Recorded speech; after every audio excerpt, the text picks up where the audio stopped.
Happy Monday morning. Welcome to KSAT News Now. We're now streaming daily, Monday through Friday, and we have a lot to cover today in this bite-sized newscast that gets you ready for your day. Yeah, really excited about this to be going Monday through Friday from now on. So at 11 o'clock, just set your clocks for that, and just know that we're going to bring you sort of the latest trending stories. And again, as Elisa just mentioned, a bite-sized digital newscast. And today we're going to be going over the Global Climate Summit that's going on, the latest with Alec Baldwin, new Spurs Fiesta jerseys. A lot of people, those just dropped. A lot of people excited about it. It's crazy to think that already planning for Fiesta. Well, yeah. In some ways, right? Yes. I mean, and it was a busy weekend in the world of sports, so don't miss it. Stick figure sports with RJ. Yeah. But first, it was, of course, a festive weekend with Halloween, and there were some spooky sights this weekend on GMSA. Take a look. Hey guys, good morning. Happy Halloween. This last week, I asked my boss if I could wear my costume to work, and she said yes. So this is what happened. It's a beautiful start to our Halloween, 8:03, 51 degrees. And hey, Max, I heard that it's going to be pretty sunny today. Oh my gosh, you know what? If you look really closely, you might see the sun rise. Yes! Sarah's My Halloween costume. I made it myself.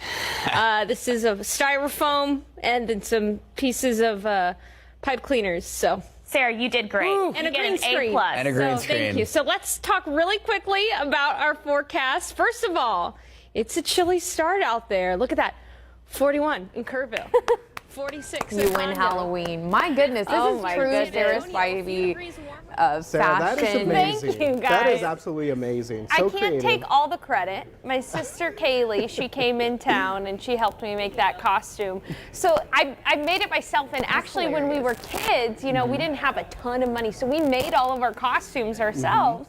So it took me back to making my costumes with my dad. It was just really fun to do. So Quick question: did you have the green suit already, or So was that just something that like was a gifted meteorologist to had? me. Oh.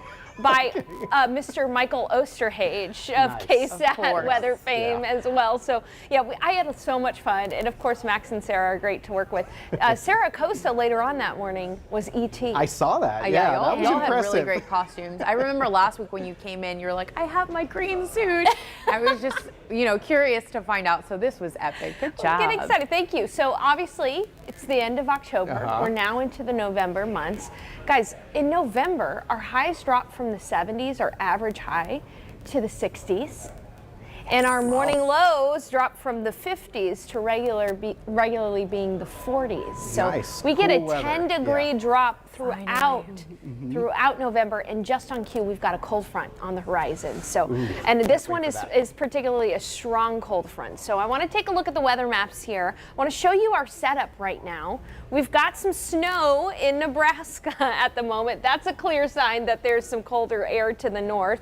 And then look at these temperatures, Alicia and RJ. Single digits up in parts of Montana. So very impressive to see this cold air mass.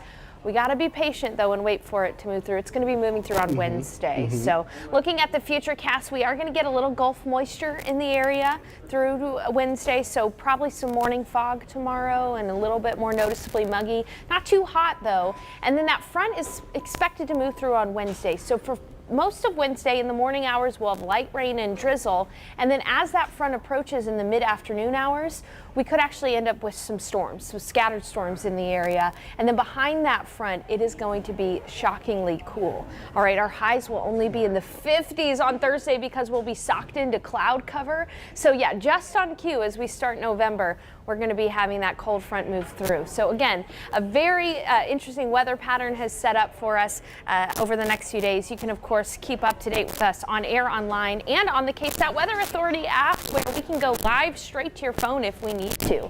Alicia, having me on this morning. Oh, absolutely, Sarah. Again, it was a joy. And if people want to check that out, it's at Spivey Weather on TikTok to Yeah, go see that's the it. Halloween forecast. She is a TikTok queen. Yeah, that was amazing. All right, so speaking of weather and climate, our top story this morning is the Global Climate Summit underway in Scotland, and British Prime Minister Boris Johnson opened the event with a staggering statement saying the world is strapped to a, quote, doomsday device. Yeah, very shocking statement there to start this off. Johnson kicked off the World Leaders Summit portion of a UN climate conference. So this conference is aimed at getting an agreement to curb carbon emissions fast enough to keep global warming to 1.5 degrees Celsius. That's 2.7 degrees Fahrenheit below pre-industrial levels. And the world has already warmed 2 degrees Fahrenheit, and current projections based on planned emission cuts over the next decade are for it to hit nearly 5 degrees Fahrenheit by the year 2100. Yeah, so that's obviously a long ways away, but we've been seeing these temperatures have been rising around the globe. So experts say our climate is being triggered by the burning of coal, oil, and natural gases. So I know that they had just released something recently, past couple of months, about where we're headed when it comes to global warming, climate, things of that issue, and obviously our meteorologists covering that extensively. So breaking it down because this can be maybe overwhelming or a bit difficult, or for some still in disbelief. So it's important that our team of meteorologists here at KSAT continuously breaking that down and sharing the latest on that. And it seems like just a little bit of an increase when you're talking about just the overall degrees, but at the same time, like, it makes a big difference when it comes to our entire environment. We've seen it, right? We lived it. Yeah. The consequences of maybe a slight change, what that does for us here. So again, we'll be sure to stay tuned to that. Now to the latest developments with actor Alec Baldwin, giving a lot to talk about. He has spoken out for the first time publicly since that deadly shooting on the set of his movie Rust. Yeah, Baldwin talked to the paparazzi in Vermont and said he had been told by authorities that he could not discuss details of the incident as there is an active investigation going on. The film cinematographer Helena Hutchins was killed, and director Joel Sousa was injured in the shooting after Baldwin fired what should have been a prop gun on the set of the movie in New Mexico. Baldwin did say Hutchins was his friend, and the day he arrived in Santa Fe to start shooting, he took her to dinner with Joel. Baldwin's wife, Eladia, said they went to Vermont to get away and help Alec's mental well-being. Let's go. I will. What do you want to know? All right, Alec, what's the current state of what's going on with the case? I'm not allowed to make any comments because it's an ongoing investigation. I've been ordered by the Sheriff's Department in Santa Fe. I can't answer any questions about the investigation. I can't. It's an active investigation in terms of a woman died. She was my friend. She was my friend. The day I arrived in Santa Fe to start shooting, I took her to dinner with Joel, the director. We were a very, very well-oiled crew shooting a film together, and then this horrible event happened. Now, I've been told multiple times, don't make any comments about the ongoing investigation, and I can't. Yeah, some emotional stuff there, and you could obviously see that he's still traumatized by the entire incident. I think that's the reason why they wanted to go out to Vermont. His wife, Eladia, said that, for his own well-being, just to make sure that he kind of gets some family time. I mean, and the press is on him, right? Paparazzi wanting to get that reaction, see him, how he's doing. And this is very common when an investigation is going on. The people involved are told not to speak out loud because it could, for legal reasons, and it could also affect the investigation. So of course this is something that investigators are still looking into. Like you said, it's still active and a lot of developing parts there, so to not ruin that investigation per se is why he's not speaking out. Right. Okay, so closer to home, do you remember, of course, this massive fire that went on for hours at the Wurstfest building? Now, this was a huge fire that took place in 2019, right after the 59th festival, Wurstfest, ended, but now the show must go on. Alicia? So yeah, that fire destroyed part of an iconic part of Wurstfest. That's the Marktplatz building, which was declared a total loss. That fire was in 2019, and it happened right after the 59th festival ended. Of course, last year it was postponed because of COVID, but now 2021, the show must go on. That's right. Wurstfest gave KSAT a sneak peek at what visitors can expect. This is the first look inside the new Marktplatz building after the devastating fire there. And 2021 Wurstfest President Randy Rust tells us they put a lot of emphasis on on tradition for the new design of the building. There's actually some accidental W's in the metalwork, so a lot of detail that kind of went into this. So in less than 2 weeks, Worst Fest, which is a 10-day annual festival that celebrates sausage, will celebrate its 60th year, and this renovation, $13 million. That's the price of that facelift, and this was in part made possible through a fundraiser selling bricks. So more than $250,000 in custom bricks were purchased and laid in the breezeway of the building. Those are actually going to go on sale again in November for next year's celebration. But if you're interested in going, well, those tickets for Worst Fest are already sell online ahead of the kickoff, which is November 5th. Right, so and this soon. is a huge event in New Braunfels. Obviously, a lot of people were really kind of upset and worried about the future of Worst Fest, but we see that it's going to continue on, and it's great to know that that building has gotten that facelift and a lot of work and effort and obviously donations. People really care about this event up there. And because it's a good time, but also it has a cultural emphasis, so it is very important not only for the New Braunfels community, but again, I remember seeing, first of all, hearing what was going on. It was kind of like in disbelief usually when these types of stories happen, and then knowing that, you know, the flames kept coming back and reigniting. So to know that the show is going on this year with that facelift is pretty exciting for a lot of people. Right, and you mentioned the cultural part of this, of course, big German culture, and here in the entire San Antonio area, New Braunfels, of course, that is a big part of the origins of our area. So good stuff there. Okay, Lisa, so we have some Spurs jerseys to talk about. These bad boys just dropped this morning. They're calling them the new generation of their Fiesta-themed jerseys. Remember, last year they released the first version of them. I did break the news. Thank you, Alyssa, in my ear.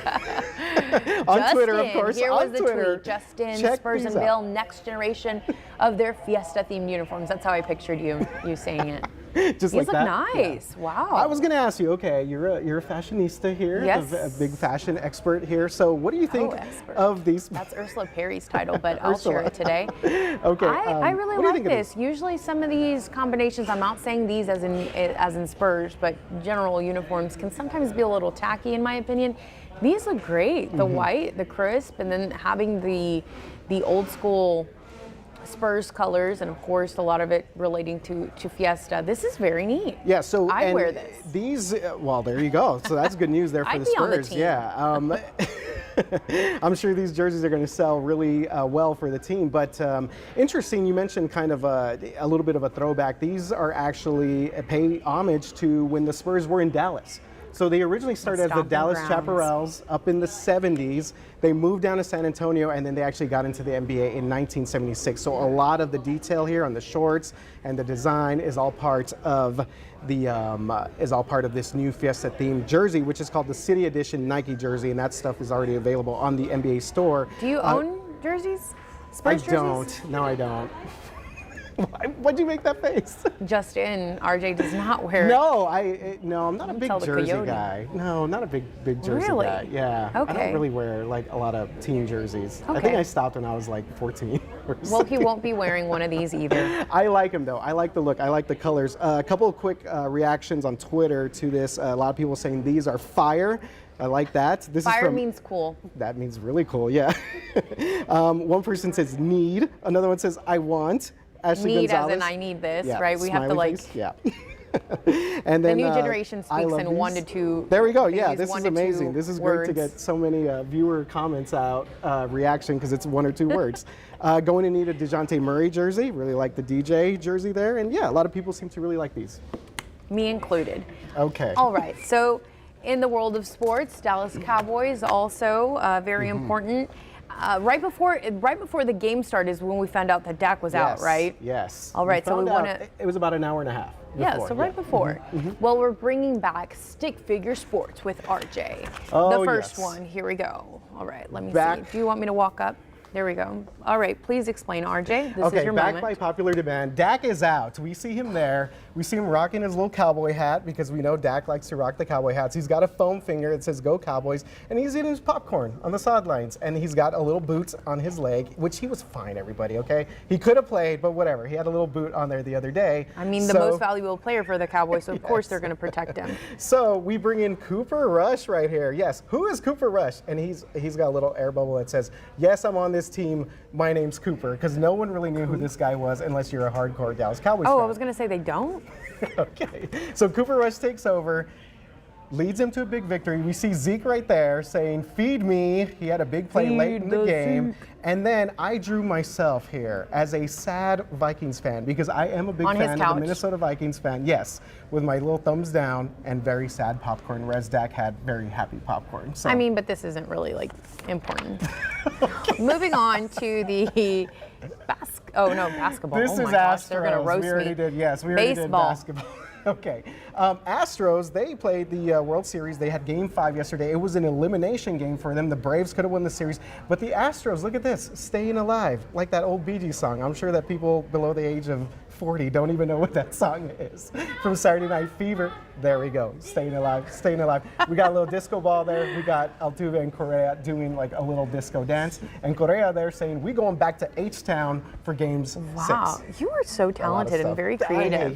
Let me say, I was over in Houston this weekend for my nephew's 6th birthday party. Yes. Happy birthday to him. And a lot of the people in Houston were like, "Can we get trick-or-treating over before 6 p.m.? That way they could be focused on the Astros game." But we were focused on the Dallas Cowboys. Took care of business. They were down 4-0 and they came back. The Astros just won't go away. So good stuff for them, and let's see if they could pull this out.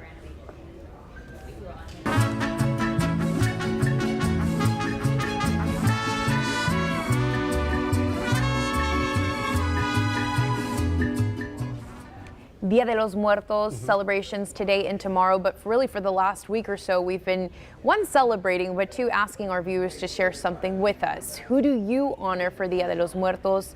And now we want to show some of those responses. And first of all, thank you for sharing. We know this is such a personal holiday for so many, so this means a lot. Absolutely, and sort of blending in the Mexican culture here in South Texas, a lot of people celebrating, honoring their loved ones that they've lost in the past. So this is honoring Martha Lopez Zuniga.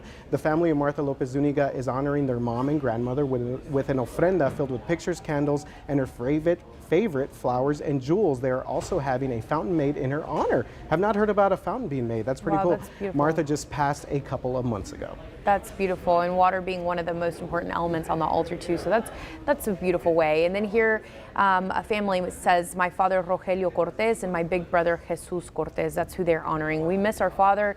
He was our hero. He could do it all. He loved Mexican food, and my big brother Jesus, he loved lasagna, his favorite food. We recently lost him on July of this year. All of a sudden, we miss him so much. He was a true cowboy. He left his horse behind. We miss them both so much. That is an amazing story right there. Thank you very much for them sharing that. And then we have Maria Teresa Alvarez, and she said, "My mother was the most beautiful soul. She loved Diet Big Red." Okay, she so loved San Antonio through there and we go. through. Absolutely. She loved being with family and loved family celebrations. She loved and appreciated everyone. And last one here, Lisa, this is a personal one for me. My mom sent me an ofrenda picture there where she's honoring my grandmother who passed away in 2014, and also honoring my uncle who passed away after that. And then my brother-in-law there, Joe Tobar Rojo, passed away a couple of years ago as well. So I'm personally honoring them, and I really do kind of miss them, obviously. And, hopefully they're getting some good vibes, some good spiritual vibes this morning. Yeah, so all about Dia de Muertos, right? We believe that they're, through these pictures, sharing their stories, putting candles, the marigold flowers, that they're crossing from the afterlife here to the world of the living for today and tomorrow, and that's just a special thing. So we've been celebrating this all month long, but there is still time to tell us about your loved one. Tomorrow is officially Dia de los Muertos. Today we honor the little souls that we lost. So we will be showing more photos tomorrow on KSAT News Now. You can head over to ksat.com to submit your photo, and be sure to include the name of your loved one, and we also want to know what you put on your ofrenda for them. So for earlier, the jewels were mentioned, which I think is beautiful, but maybe their favorite food, drink, or other memorabilia that they loved and enjoyed in life. Right, and I love hearing all these stories, all the little different things. We talk about the lasagna, the Diet Big Red, or the gentleman there who, again, left behind his horse. Things like that just really kind of give so much character and so much life, and just bringing these people back and remembering them the way that they should be remembered. So we hope that you at home will submit your picture if you haven't already, and maybe share a little bit about who you're honoring. But we will see you tomorrow at 11 a.m. Remember, starting this month, November. Yeah, we're going we're Monday through Friday, 11 a.m. So we'll see you here tomorrow. Have a good one, everybody.